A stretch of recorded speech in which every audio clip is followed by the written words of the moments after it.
হাসপাতাল থেকে তাদেরকে তুলে নিয়ে গেছে। পরিবার এসে তাদের হেফাজত, এটা কেউ বিশ্বাস করে না। ডিবি হেফাজতে থাকা নাহিদ সার্জিস সহ কোটা আন্দোলনের 5 সমন্বয়ককে দেখা করতে দেওয়া হয়নি স্বজনদের সঙ্গে। দ্রুত ছেড়ে দেওয়ার দাবি পরিবারের। নিরাপত্তা দিতে নেওয়া হয়েছে বলছে গোয়েন্দা সংস্থা। ডিবি পরিচয়ে 7 জন এসে নিয়ে গেছে, 3 জনকে একসাথে তুলে নিয়ে গেছে এবং এটাকে প্যান্টও পরতে দেয়নি। অ্যাটলিস্ট নাহিদের কেমন আছে এবং নাহিদের সাথে যারা আছে অসমন্বয়কারী, তো তারা কেমন আছে দেখা করার একটা অনুমতি আমাদের। নিরাপত্তার স্বার্থেই কিন্তু তাদেরকে আমরা আমাদের ডিবি হেফাজতে নিয়েছি। কারা কারা আপনাদের কাছে আপনাদেরকে বিভিন্নভাবে উস্কানি দিয়েছিল এটা আমরা জানতে চেয়েছি। তারা কিছু নাম্বারও আমাদের বলেছে, নামও দিয়ে। 147 জনের মৃত্যুর সংবাদ আমাদের বিভিন্ন হাসপাতাল, বিভিন্ন জেলা, বিভিন্ন জায়গা থেকে যেটা আমরা পেয়েছি তার সংখ্যা এটি। দেখছিলেন প্রধান শিরোনাম। সন্ধ্যার সময় সঙ্গে আছি আমি গোলাম রাব্বি। এবার অন্যান্য শীর্ষ সংবাদ। রংপুরের সাইদ সহ সহিংসতায় নিহত 34 জনের পরিবারকে আর্থিক সহায়তা দিলেন প্রধানমন্ত্রী। বললেন, মানুষের নিরাপত্তার জন্যই সংঘাতে জড়িতদের বিচার করতে হবে। 11 দিন পর চালু হলো মোবাইলের 4G সেবা। 5 GB ডেটা বোনাস পাবেন গ্রাহক। বন্ধই থাকছে ফেসবুক। গুজবের তথ্য না সরানোয় প্রতিনিধিকে তলব। মেট্রো রেল দ্রুত চালু করতে কাজ করছেন স্বয়ং প্রধানমন্ত্রী। নাশকতায় ক্ষতিগ্রস্ত স্টেশন মেরামত করতে জাপান থেকে আসবে টেকনিক্যাল টিম, জানালেন সালমান এফ রহমান। এবং অ্যাকাউন্ট থেকে সব টাকা সরানোর পর বেনজুরের বিরুদ্ধে মিলেছে একের পর এক প্রমাণ। অস্বাভাবিক লেনদেনের তথ্য জানিয়ে দুর্নীতি তদন্তের অগ্রগতির প্রতিবেদন দিল দুদক।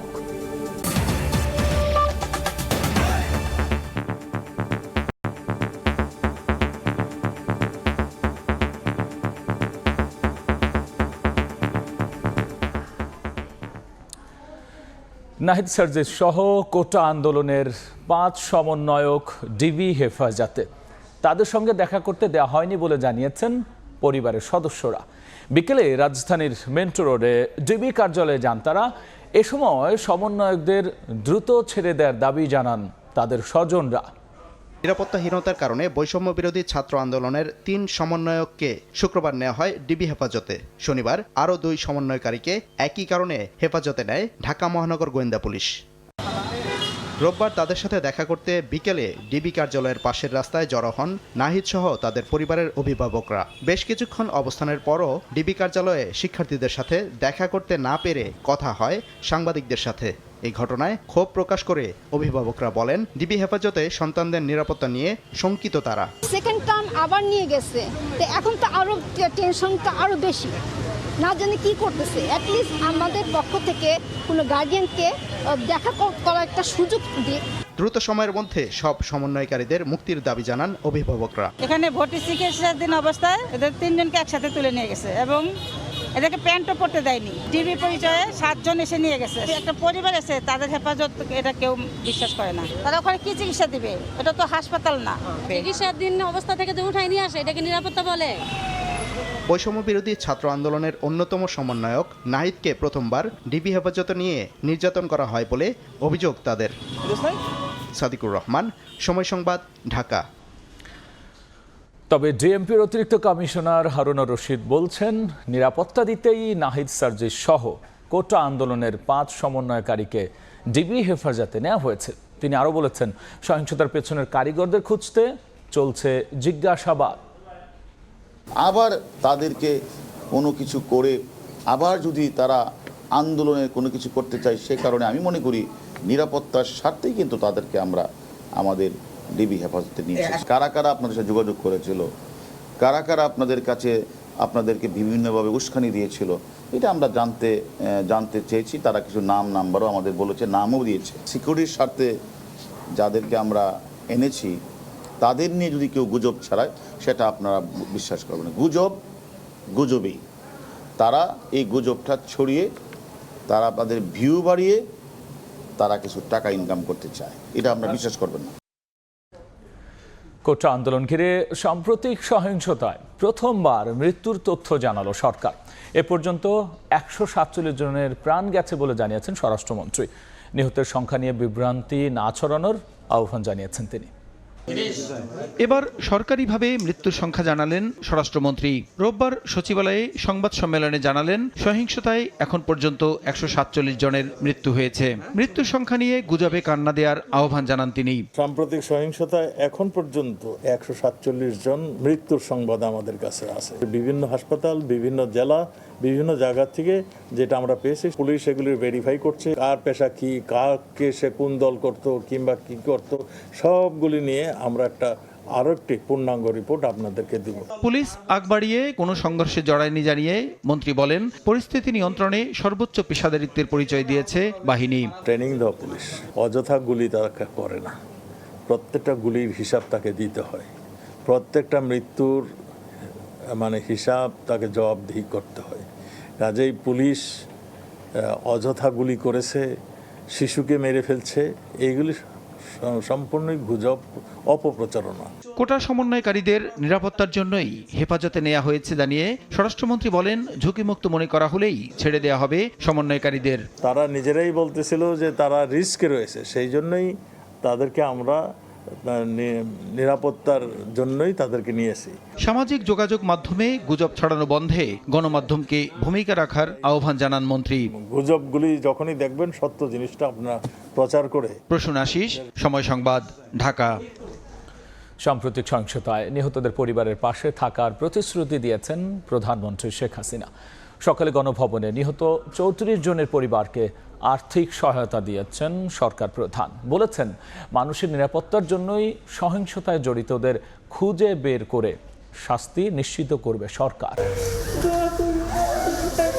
সাম্প্রতিক সহিংসতায় নিহত রংপুরের শিক্ষার্থী আবু সাইদ সহ 34 জনের পরিবার রোববার সকালে যায় গণভবনে। সাক্ষাৎ করেন প্রধানমন্ত্রী শেখ হাসিনার সঙ্গে।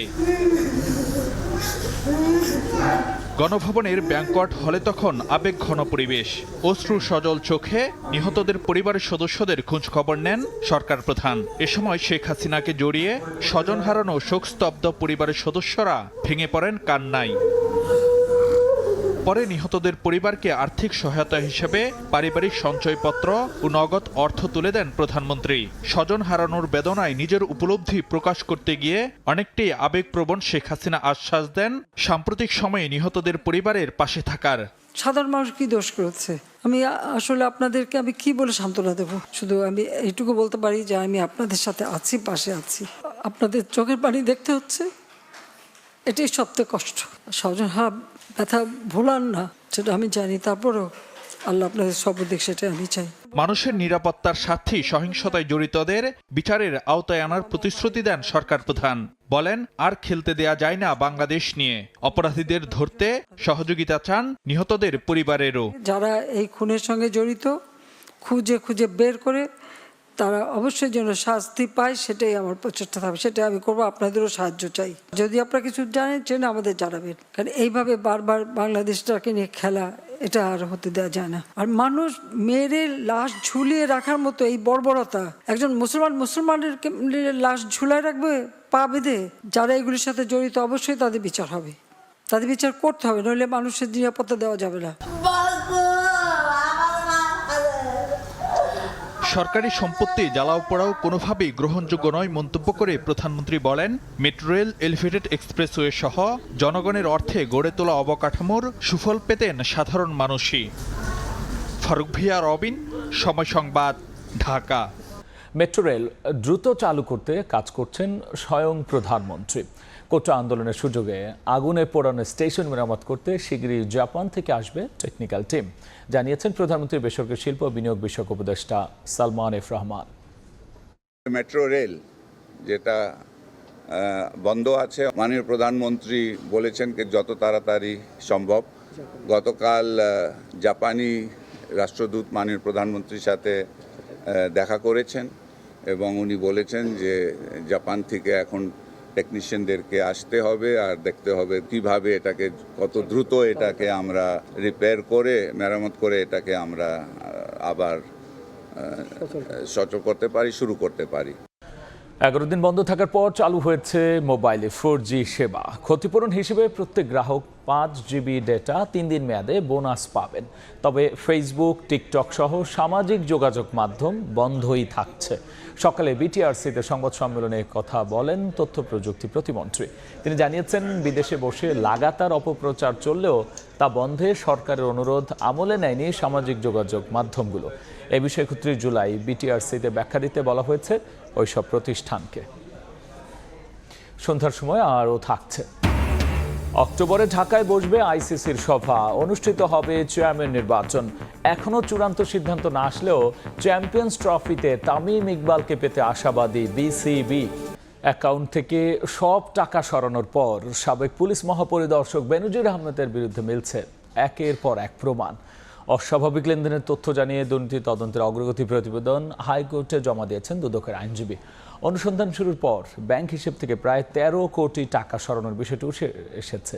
দুদক আইনজীবী বলছেন, বিদেশেও বেনজিরের টাকা পাচার করছেন কিনা তার খোঁজ এখনো চলছে। এদিকে সাবেক ভূমিমন্ত্রী সাইফুজ্জামানের দুর্নীতির অভিযোগ অনুসন্ধান চেয়ে দুদকে করা আবেদন নিষ্পত্তির নির্দেশ দিয়েছেন উচ্চ আদালত। ক্যামালা হ্যারিস ক্ষমতা এলে শুরু হবে তৃতীয় বিশ্বযুদ্ধ, বাড়বে মুদ্রাস্ফীতি, জ্বালানি ও গ্যাসের দাম। যুক্তরাষ্ট্রের মিনেসোটায় নির্বাচনী প্রচারণায় অংশ নিয়ে এমন অভিযোগ করেছেন রিপাবলিকান প্রেসিডেন্ট প্রার্থী ডোনাল্ড ট্রাম্প। এ সময় ক্যামালা হ্যারিসের পাশাপাশি বাইডেন প্রশাসনের আমলে নেওয়া বিভিন্ন পদক্ষেপের কঠোর সমালোচনা করেছেন তিনি। এদিকে পাল্টা সমালোচনা করে ডেমোক্র্যাট প্রার্থী ক্যামালা হ্যারিস বলেন, ট্রাম্প দ্বিতীয় দফায় ক্ষমতা গেলে নিজের স্বার্থকেই বেশি প্রাধান্য দিবেন, ধ্বংস হয়ে যাবে দেশের শিক্ষা ব্যবস্থা।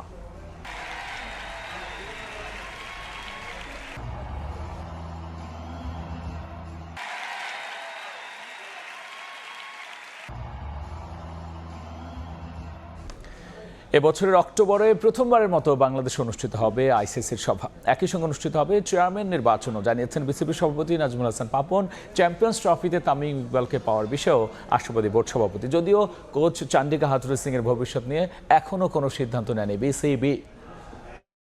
সার্টেনলি আমি কিছু বলতে পারছি না যতক্ষণ পর্যন্ত ওর সাথে আমার ফর্মাল ডিসকাশনটা না হয়। নাফিস ইকবাল যখন অসুস্থ হলো তখনও রেগুলার যোগাযোগ হয়েছে ওর সাথে, কিন্তু তার আগে ওর সাথে যখন আমার বসার কথা ছিল তো তখন ও বললো যে আমার তো খেলা বিপিএলটা শেষ হলে আসবো। যেদিন বিপিএলটা শেষ হলো তারপর দিন একটা মেসেজ পাঠালো যে আমি একটু দেশের বাইরে যাচ্ছি, আমি চাই ওরা ভালোভাবে বলে সুন্দরভাবেই যাক। কোনো কোচই ভালো পাচ্ছি না, ভালো বলতে কি আমরা যাদেরকে সিলেক্ট করি যে নাকি তাদেরকে ছেড়ে দিতে হবে ফ্র্যাঞ্চাইজি ক্রিকেটে। সে আগে যা করতো তাই করছে। সমস্যাটা হচ্ছে আমাদের ব্যাটিং হ্যাজ সিগনিফিকেন্টলি ডিটোরিয়েটেড। আমার কাছে এই ছিল সন্ধ্যার সময়ে। বিস্তারিত জনপদের সময় নিয়ে যুক্ত হবেন সহকর্মী ছোয়া খন্দকার। ধন্যবাদ রাব্বি। জনপদের সময় নিয়ে ফিরছি কিছুক্ষণ পর, সঙ্গেই থাকুন সময়ের।